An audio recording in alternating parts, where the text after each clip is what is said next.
Hello and welcome to yet another Ask Housing Facebook Live session. Thank you so much for sending in your questions about our topic of discussion today. Will the GST and RERA push up property prices? This isn't an easy question to answer, which is why we caught up with somebody who does have the expertise to throw some light on the matter, Dr. Niranjan Hiranandani. He's MD of the Hiranandani Group, President of Niranjan West. He's one of the most respected and recognized faces of the real estate sector. Thank you so much for being here with us. Thank you. I would like to start with the most obvious question first. So what do you think? Will the GST and RERA actually manage to push up the prices of homes? Something that hasn't happened in a long time. I think there are three aspects of it. First of all, we have to understand that the amount of set-off which is required to be obtained in relation to what is going to be available as a set-off as far as real estate is concerned is not absolutely clear, especially on the land component. Absolutely. Once we get that part of it, then I think we will be more clear. For example, let's take expensive properties in downtown areas, and you have a large component of land cost, which obviously is not required to be taxed under GST, and a set-off should be available. Now, when you combine land cost and get this total cost, to what extent is this land cost going to be allowed as a set-off? Earlier, the question was 60-65% would be set off. Later on became 50% to be set off. Now we don't know what it is. Let's presume, let's take two examples. If the set off is a lower percentage, let's say it's up to 30% of the set off, then properties downtown will definitely go up. Because the set off will not be sufficient. The earlier stamp duty and GST and other taxes which were there together were covered as far as 1% VAT and the other GST and stamp duty. It's definitely going to move upward. So luxury properties at the top end, if the set off is not sufficient enough, is going to go up definitely. On the lower side, I would be less inclined to make a comment. The reason why I don't want to make a comment is that even if the set off is low, because land cost is a smaller amount of total cost, it may not make that much difference in order to do it, and the input component will be allowed as a full set off. So when construction cost, development cost is a larger part of the total cost of the properties, as will be in suburbs, distant suburbs, and not where land cost is higher, of course the benefit will be available, and hence GST will not be as inflationary as in the case of downtown properties. All right. And what about RERA? I mean, there have been concerns that... RERA is not got any direct impact in terms of increasing the cost of the house. The reason is very simple, because it's not really a cost input. There's no tax input in RERA. But indirectly, it does become more expensive for the developer, for the landlord who is doing this development, for the simple reason that we are now impounding 70% in an escrow account. So two things will happen. One, there will be requirement of more funds, because part of these funds will be blocked in the escrow account. And the second, that the processes which we will have to do to withdraw this is quite complicated as it seems. So we don't know to what extent money will be impounded in these accounts. So the liquidity of the developers will have to be improved. Hence interest cost will actually go up. Of course we can negotiate with the bank to pay us some interest on the escrow account also, which will be deposited, which is another story. But overall, the impact of RERA in terms of cost is not so much higher, but obviously there's going to be a problem for the developer. All right. I'd like to explain to our viewers that what we've done is we've received a lot of questions. In the interest of time, we can't address all of them, but we have chosen questions which we believe will resonate with the majority of you. So the next question that has come from one of our readers is, how will RERA and GST affect under construction properties where the sale deed has been executed but possession is yet to be given? So we have now, the question is two. The first is RERA impact. The RERA impact obviously is that the registration will have to be done by the developer. So it will be registered with the RERA authorities, or in Maharashtra the MahaRERA authorities. And those authorities will definitely monitor these properties. So the amount which is balance received from the persons who is doing it will go into the escrow account. So to that extent, the escrow account will become important for the purposes of the development as a prospective amount which will go. Yeah. On the GST, the transition is a bit unclear. Okay. Because if you have already paid the VAT and you have already paid the stamp duty, the view is basically negative. In the sense that you may be required under GST to again pay for the balance amount of money which you are going to pay. Okay. So there is a grey area and we are seeking clarification from the GST and other authorities that it won't be fair because in the transition phase you have already paid the taxes under the whole thing. It's only a balance residuary amount which may be only 5%, 10%, 20%, God knows what the amount is. But ultimately I think there will be an unfair tax on these people and we are hoping to get a clarification that it won't be taxed separately if you have already registered the agreement and you already paid it. But as it stands today, I think there is a fear that on the balance amount unpaid to the developer, there will be an issue of GST. Yeah, because that is what people are asking, you know, you're telling us that all the I think the fear is not unfounded. Yeah. In the sense, yes, there is a possibility that they may require to be paid on the balance amount. Okay. So we have a couple of questions where they're clubbing about, you know, the whole subsuming of the taxes and, you know, how it will impact them. So what they are asking is that, you know, what will happen in case a property is booked under construction or even in the pre-launch stages, but the registration has not yet been done. And they're also asking about, you know, the cost of construction materials. Are we expecting that to come down? And in that case, are we expecting any kind of an impact on the prices of houses? Very difficult question to answer for the simple reason that you have to understand that the different materials have different GST rates. Absolutely. Second, that we are allowed a complete set-off on the properties which are coming new. So to the extent that which we are getting the 12% tax, there's a set-off available against whatever is being paid on the materials which is an input for the project. So ultimately, as to what is going to be the final impact on it for the properties which are there in terms of the new properties, difficult to say. My gut feel, as I have understood it today, that I think the overall cost as far as taxes is concerned will go up by about 3 to 4%. Okay. So that's an average rate. Now an average rate has no meaning because if I have to pay more, you have to pay less. The person who has to pay more is going to scream that, oh, why is it unfair to me? But the answer is that that will again depend on to the what extent the set-off or the available of a rebate on land cost will depend. Hence, different properties will actually get benefited differentially. So those who are in the affordable housing segment won't be affected to a great extent. The higher segments will have a higher rate of tax. So now, since you're representing an industry body and we have enough home buyers asking us that, we've read enough articles, we understand that there could be a cost benefit to developers. Our concern is, will any of that be actually passed down to the home buyers? What is your gut feel on that? See, the ultimate thing is there are twofold ideas. If there is an additional tax which is leviable to the buyer, it will definitely be taxed. But to the extent that he is able to get a set-off, and he will not be entitled to make any profit out of that. So if he is charging you more, it's because he has to pay it. He cannot charge you more and not pay it. The reason is very simple, because that anti-profiteering provisions have been brought into effect. Hence, we don't see any danger of the benefit to be taken away from the consumer. But to what extent is the percentage which is really going to happen? I think probably after the GST Council meets on 11th, which I believe will finally decide this issue on the real estate components, will we get clarity. So we are hoping that once this part of the thing becomes clear, I think we'll have better answer. But let me put it, all those issues which are in the transition phase, and what do I mean by transition phase? Those who have already bought the property have partly paid, not paid. People who have fully paid, but we are getting occupation subsequently.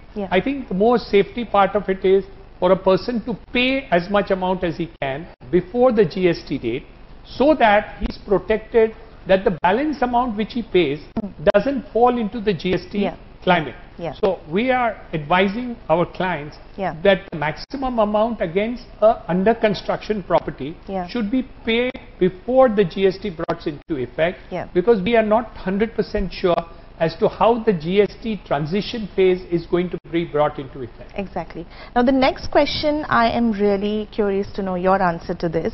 So one of our readers has written it. In the last 1 month, salesmen have become very aggressive. They're trying to sell their unsold units and are following up with us almost every day. Also, they are now not disclosing the per square feet rate and other additional rates, but are selling the unit as a full package. Do you think this is due to the RERA? I think yes. To an extent it is partly due to RERA, but not completely. First of all, you have to understand that irrespective of what you're talking about area, it is now compulsory for them to give the carpet area. Absolutely. Except that the carpet area has changed, funnily. Absolutely. What has happened? That the definition of carpet area under MOFA, the Maharashtra Ownership Flat Act, and the carpet area now under RERA is different. True. For example, in RERA, we don't count the internal walls as a separation, but we remove the balcony.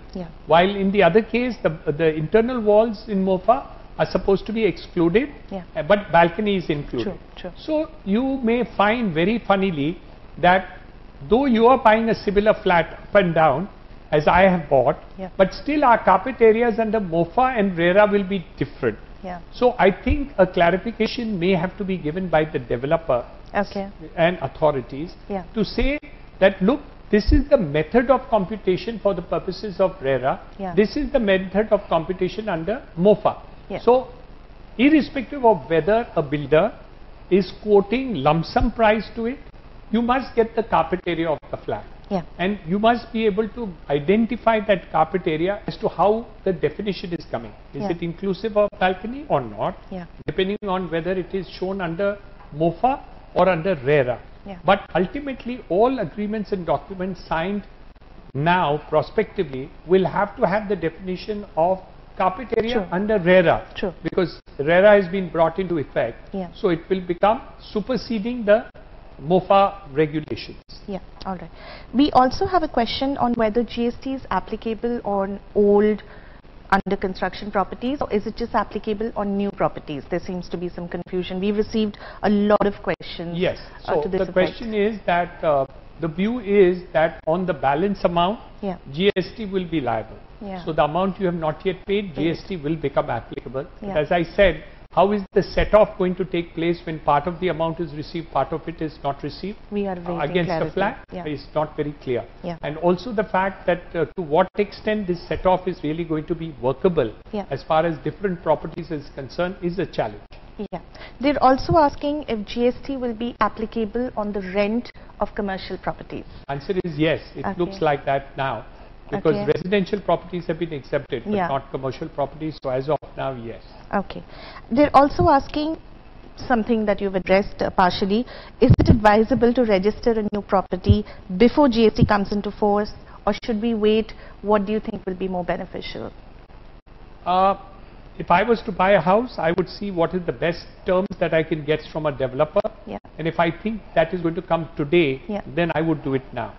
But there is a benefit by doing it post registration for the only one reason. That if you are not confident of the developer, then after he puts up everything on the website, registration by 1st of July, then I would be much more confident because I am not sure of the person. If I am confident of the developer, then I could do it now. But let's say I'm not so confident, I still have a little doubt in my mind about what to do.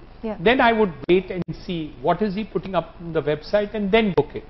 But with standard developers who have a track record of doing it, I think in anticipation would we do, because a lot of deals are available for the purposes of the buyers, because they all want to do it before RERA actually comes into effect. Now, I know that we've been talking about a lot of the doubts that people have. I think it's also important to make them aware, that the benefits that the RERA and GST, would create for them and the market at large. Would you like to maybe talk about some of those benefits that we should be... See, RERA for all buildings which are under construction, whether you booked it before or afterwards, are all covered by RERA. Yeah. So you don't have to worry. So even if you have got an under construction property and you're buying it today, it still gets covered under RERA. Yeah. So the transparency rules and regulations which are available in RERA would be applicable to all those properties as far as that is concerned, and there is no question about that. Yeah. So the benefit of transparency is there, except for one difference, that the amount which you have paid before the registration is used by the developer in a manner which he thinks fit. Yeah. While that funds which comes in after the registration takes place has to be escrowed and can be only used in a manner which is prescribed under RERA, which is specific to that project only. If he has two buildings and you have bought in A building, the builder can't use the thing in any other phase of the project which may be B phase. True. So tell me, in terms of, we've been hearing a lot of talk about consolidation, that, a lot of the smaller developers will forcefully get weeded out. How do you think that will be beneficial to the home buyers?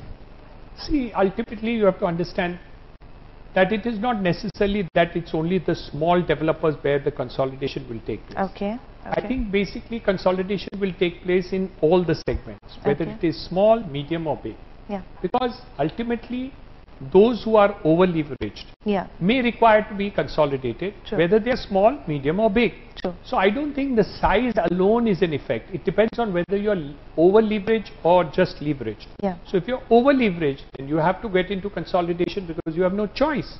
Because your liquidity, if it's already in difficulty, obviously it's not going to be useful in the future, and you're going to be in more difficulty in future, so you're more likely to be consolidated whether you're big, medium or small. So I don't agree with you in the sense of that it's going to be the small developers which will be in difficulty. I think it's going to be those who are over leveraged are going to be in difficulty, and obviously, but that's not only in the case of real estate as such. I think after the bankruptcy laws, I think it's very clear that even in other industries, if somebody is over leveraged and the foreclosure takes place, I think bankruptcy and liquidation is going to be very fast. So I'm just going to ask you one last question. So in terms of, RERA and GST, I mean, when we speak to the developers, they do speak about the confusion and how there are a lot of teething troubles. How long do you think it will be before complete clarity sets in on both these matters? If you could just hazard a timeline. Very tough question that you asked, because both these regulations are coming in simultaneously and both of them are coming together. So obviously it's going to be some time before we really, get all these things. Number two, even the clarifications are still not there from the government side, especially in the case of GST. So I think these issues will take some time. Now, to say a time frame in which you can do, it's as good as saying how soon will a marriage work or fail. I mean, marriages, some people are able to get into marriage and be happy, I mean, consolidated and everything is good and you get along with each other in 2 months, and sometimes it takes 3 to 6 months to do so. I think in about 3 to 6 months, things will fall into place in terms of the GST and RERA. And I think we have a very good regulator in terms of Maharashtra, in terms of the RERA regulations, a tough one, believe you me, is extremely tough as far as that is concerned. So I think the buyers are going to be extremely happy with him. He's already shot out one order 2 days back. So I think it's obviously apparent, writing in the wall, that things are not going to be easy for developers or agents who actually misuse the regulation. So that's extremely good for the investor, very good for the home buyer, and actually a safety net which the government has intended to do.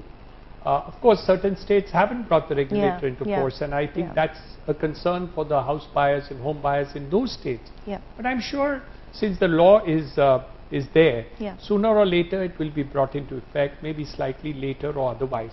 But Maharashtra and which is the other states, I don't remember, is certainly taking the lead, and everything is put into soft copy. So you don't even have to go to the RERA office for the purposes of doing, everything is online. So I think a very strong signal to the public that they mean business. Yes. Thank you. Well, that's all that we have time for. Thank you so much for tuning in. Watch out for this space. We'll be back with more. Have a great evening and goodbye.